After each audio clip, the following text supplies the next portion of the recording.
Okay, students, we are going to have lesson here 1.6. And so again, feel free to pause and then please write down notes as we go. Okay. So our learning goals today, I can define an absolute value function using a piecewise function. And the second learning goal is I can find the domain of a function given its equation. So we're having two different main goals for this lesson. So for our criteria for success for absolute value written as a piecewise function, your goal here will be to create two linear pieces, and you will restrict the domain of each linear piece appropriately. So we're going to jump right in here. Our notes is for this is an absolute value function may be written as a piecewise function. And then we're going to go ahead and practice a couple of these. So for example number 1, we're going to graph the parent absolute value graph. So we'll recall that the parent graph is just this boring one, nothing exciting going on here. We have a vertex at 0, 0, and we're going up and over to the right one and up and over to the left one. You can certainly plug points in if you need to verify this.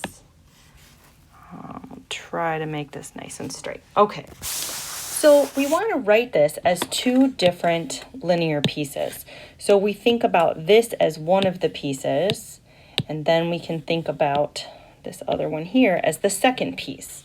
So let's go ahead and define this as a piecewise. I don't really want to use pink. Let's use a different neutral color here. Let's use this light blue. Okay. So f of x equals, and we're going to have two different pieces because we have two different linear parts to this. So if we take a look at the green circled piece here, we can tell that the y-intercept is at the origin and that our slope is 1. So this piece would really just be x.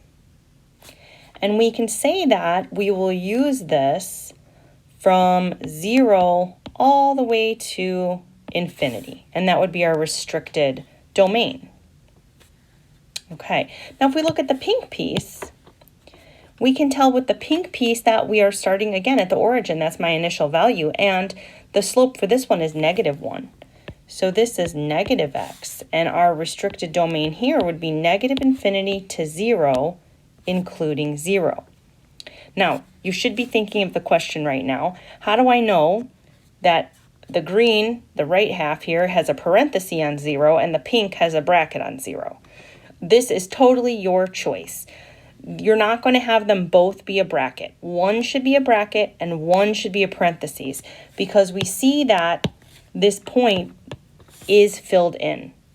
It's not filled in by both of the functions. It's filled in by one, but you get to choose. It does not matter. You pick one or the other.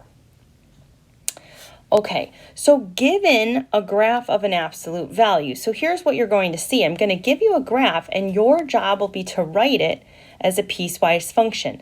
Now, important to know, you're not going to write the absolute value function and restrict it two different ways. So make sure you're writing actually just the linear piece for each side. So for the right side, and then for the left side. Okay, and again, these arrows are going, it's touching the edge of the grid here, they're going on forever. Okay, so we're going to go ahead and see if we can figure out what these two pieces are.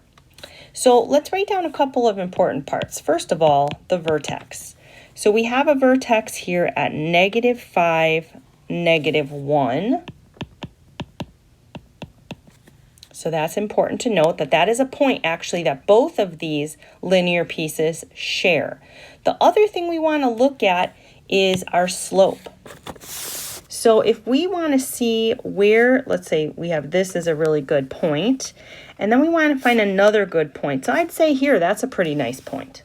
Okay, so let's see if we rise and run, and we can go up and to the right. So we would be rising up 4 and to the right 1. So my slope, or my rate of change, is 4. Now obviously for the other part of this, if we think about the other side here, we would be going here and down. So we would be going down 4 and right 1. So the left half actually has a -1 as its rate of change. Sorry, -4 rather. Sorry, down 4, right 1. And the right half has a +4 as its rate of change. Okay, so we're going to go ahead and write the equations of each of these pieces, each of these lines that we see here. So I'm going to start with the right side, and it doesn't matter which side you want to start with. And this one would be, actually, I don't know that I love starting with the right side. That's fine. That's what I said. We'll just go with it. Okay, so the slope is 4, and I'm going to use that vertex point to go ahead and write this. So it would be x plus 5 minus 1.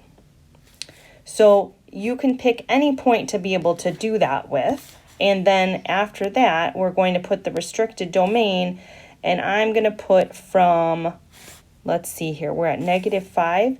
So -5 to infinity. Okay, the next one we're going to have for the left side is -4, and it's still x plus 5 minus 1. And that's going to go from -infinity up to -5 and including. Again, I could have had the bracket on the first restriction and a parenthesis on the second for those -5s. Does not matter whatsoever. Now, for some of you, you might not love the format this is in, and this is with our horizontal and vertical shift, okay? If we cleaned each of these up, and this might be what you would prefer to write, and either way is fine. If you got the equation for the right half, basically you would distribute the 4 in this case and then combine like terms. So you would have 4x, and then that would be plus 19, because you'd have 4 times 5 there, okay? And this would still be from -5 to infinity. And the other one here, we'd have -4x, and then minus 21, because we'd have -20 minus 1, and that would be from still -infinity to -5. Now you want to do a sanity check and think about, okay, this is saying that we have a positive 19 and a -21 for our y-intercepts. So think about where that line is going and make sure that whatever you have there is actually making sense. But this way, using the horizontal, the H and the K for horizontal and vertical shift is going to be something that I work off of often with many of our functions. Okay, example 3. So we're going to do the same thing with this one. We're going to first identify what is the vertex. And the vertex is right here, and that is at 3, 5. 3, 5. And then we're going to take a look at our rate of change. So I like to look at the one that's increasing, and then I'll just take the opposite of it. So for the increasing one, we can say, okay, here's a nice point here and a nice point here. So we would rise up 2 and run to the right 1. So our rate of change would be a +2 for that left half there. And then it would be a -2 on the other side. So let's see if we can go ahead and write this piecewise. So I'm going to start with the left half of this, and let's just go ahead and, you know what, maybe the highlighter is better. We're going to do this part first, okay? And so for this part, we would use, let's see here, a +2 times x minus 3, that's the horizontal shift, and plus 5. And this restricted is from, the domain is from -infinity all the way up to 3. And I'm going to go ahead and say that that is including 3. Again, this is your choice. Okay. Now for the other side, let's do this side here. Let's see.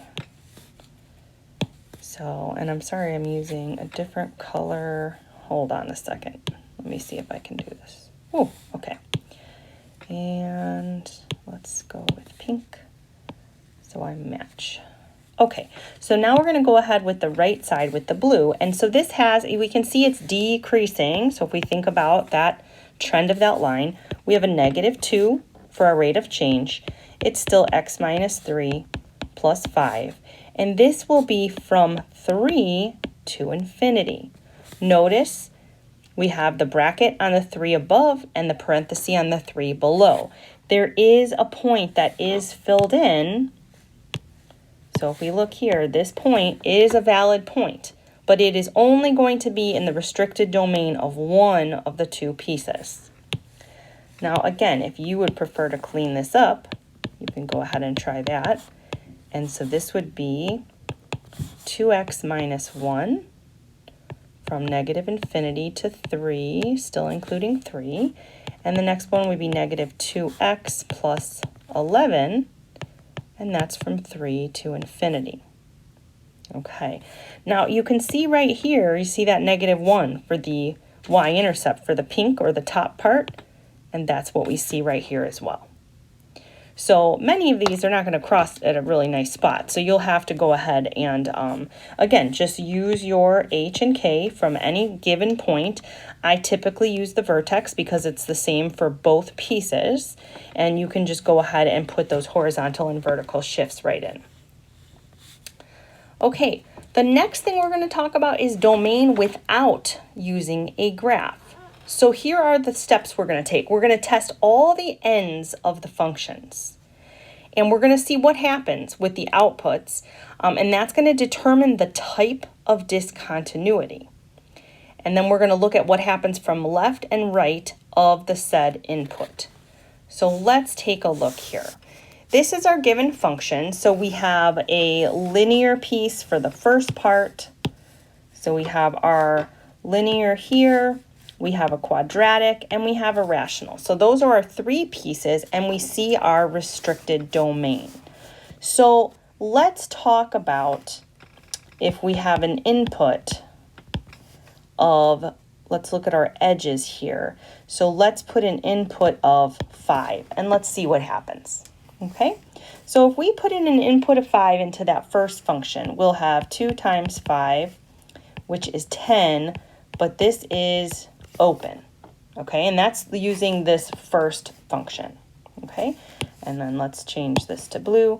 So the second function here, we're going to plug in 5 again, okay, so we'll have 5 take away 3 quantity squared plus 6, which is also 10, and this is also open.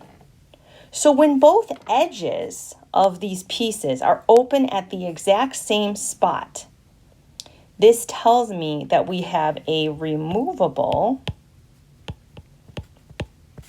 discontinuity at x equals 5. It also tells me we're not allowed to use 5 in the domain. So keeping our eyes on the prize here, we're trying to find the domain. So we're finding any trouble spots, any potential issues. Okay, let's go ahead and let's do a green one for this guy. All right, and I see that there is a connected edge here, the edges of 8. So let's take a look at those pieces. So we're going to say input x equals 8. And let's put it into that first one. So we'll say 8 take away 3 squared plus 6. That is going to be 5 squared, 25. That will be 31. And this is open. Because again, look at this parenthesis. That says you cannot use 8. So this should be open. We'll go ahead with our green and let's also input x equals 8. And so we would have 8 over 2, which is 4. And this is closed. Okay, so now we need to talk about what type of discontinuity do we have here. So we have an open circle with an output of 31 and a closed circle with an output of 4. This is a jump discontinuity located at x equals 8. Okay. We need to think about now all the inputs that are possible. So when I look at this one, when I look at a positive 3, and it's including the 3, that is the smallest input I have in my restricted domain. And infinity is the largest. Now I can't just write negative 3 to infinity because remember, we have this issue right here with this removable discontinuity. So for our domain, we will say we can go from 3 to 5, and then union, we can go from 5 to infinity. And this is our domain. So we wanted to test out any shared edges and see what's happening, what type of discontinuity. And we want to look at our very lowest and very highest inputs. And then we can go ahead and use this union to piece all those parts together. Okay, let's go ahead and try one more. And this one is, again, finding the domain without graphing. So just because we're not graphing doesn't mean we don't want to think about what's happening. So we have an absolute value, a cubic, and an exponential. And then we see some shared edges. We see this shared edge of -1 and this shared edge of 3. Okay, so these are the edges of each piece. And it's not technically an edge, but it's that outer point that defines that piece. Okay, so let's go ahead and take a look at the input of -1. So let's see, input of x equals -1. And let's see what happens here. So in that first piece, I would take -1 minus 4 in absolute values. And so this would be 5. And this is also open. So we do want to write that because of this parenthesis. This says we really can't use -1, but we want to see where is that boundary, where is that edge. Okay, and then we'll do the same with this next one. We'll take -1 plus 1 cubed plus 2. And that is just 2. Since we have a bracket, this is closed. And so what we have here is a jump discontinuity. I'm not sure why I put a period there. Discontinuity at x equals -1. Okay, now we're going to take a look at the next set of shared edges here when I plug in 3. So let's look here at an input of x equals 3. Let's go ahead and put it in here first with that parenthesis into the second piece. 3 plus 1 cubed plus 2. So in this case, we're going to have, let's see, what do we have? Is this the one I wanted to do? Yes.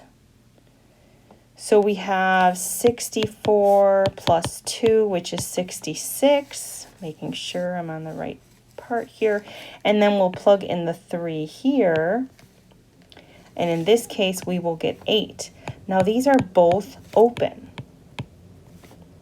So in this case, we have, this is going to be still a jump. And it's going to be at x equals 3. Okay, and they're both open. So let's think about this domain. The very smallest value I can plug in is -infinity. So that is fine. And then I go all the way up to -1, and I think about it. If I plug in -1, will I get an output? And I will. It's right here. So that is fine. The issue we have is when I plug in 3. So we can say -infinity to 3 union 3 all the way up to 10. And we do not include 10. It was not included in that third piece. So this would be the domain of this piecewise function. Okay, bring your questions to class and we will definitely go over more examples, but for sure write down those questions and we will